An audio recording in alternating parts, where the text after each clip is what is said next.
আমাদের প্লেয়ার নাম্বারটা বেশি 38 জন, তো দেখা যাচ্ছে দুইটা টিম করলে আমাদের এনাফ প্লেয়ার সুযোগ পাচ্ছে না। তো সেক্ষেত্রে কোচিং স্টাফটা তারা প্ল্যানিং করছে যে তিনটা গ্রুপে তারা করবে। তো সেক্ষেত্রে দেখা যাচ্ছে সবাই এনাফ টাইম পাচ্ছে তার নিজেকে প্রুভ করার জন্য। তো যেহেতু একটা বড় একটা স্টেজ এশিয়ান গেমস, তো আমি মনে করি যে সবার সুযোগ পাওয়ার অধিকার আছে। তো কোচরা এই দিক বিবেচনা করে আর কি তারা তিনটা টিমে ডিভাইড করছে এবং তার আমরা ট্রায়াঙ্গেল ম্যাচ খেয়েছি যেন সবাই সমান সুযোগটা পায়। আমাদের কিছু স্মল স্মল টেকনিক তারা ঠিক শেখাচ্ছে, কারণ খুবই স্মল স্মল জায়গায় আমাদের মিস্টেক হচ্ছে। তো ওইগুলো আমরা ওভারকাম করতে পারে দেখা যাচ্ছে যে আমরা বড় টিমগুলোর সাথে ভালো ফাইট করতে পারবো।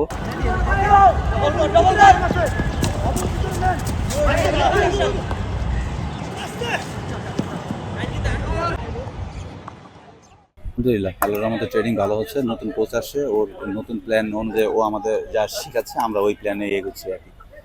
সবকিছুই ঠিক আছে। আমাদের দেশি কোচ যে ছিলেন উনিও আমাদের বেশ কয়েকটা টেকনিক শিখিয়েছেন।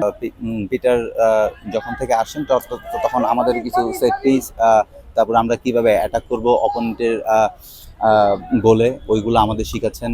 প্লাস হচ্ছে আমাদের পিসি নিয়ে ও বেশ 2 সেশনের মতো ও যেহেতু আসে খুব অল্পক্ষণ, তো এই অল্প সময়ের ভিতরে ও আমাদের সাথে 2 সেশন পিসি নিয়ে কাজ করছে। কিভাবে আমরা পিসিতে গোল করতে পারবো এই জিনিসগুলো আমাদের শিখাচ্ছে। গোলকিপার সামনে আসলে আমরা কি করব, গোলকিপার পিছিয়ে থাকলে কি করব, এই জিনিসগুলাই আর কি ও আমাদের বোঝানোর ট্রাই করছে। আর এই ম্যাচে আমি, আমিরুল, সবুজ, যে কয়জন আমরা ফ্লিকার আছি ওইগুলাই ট্রাই করছি। আল্লাহর রহমতে ওইগুলোতে আমরা সাকসেসও হচ্ছি।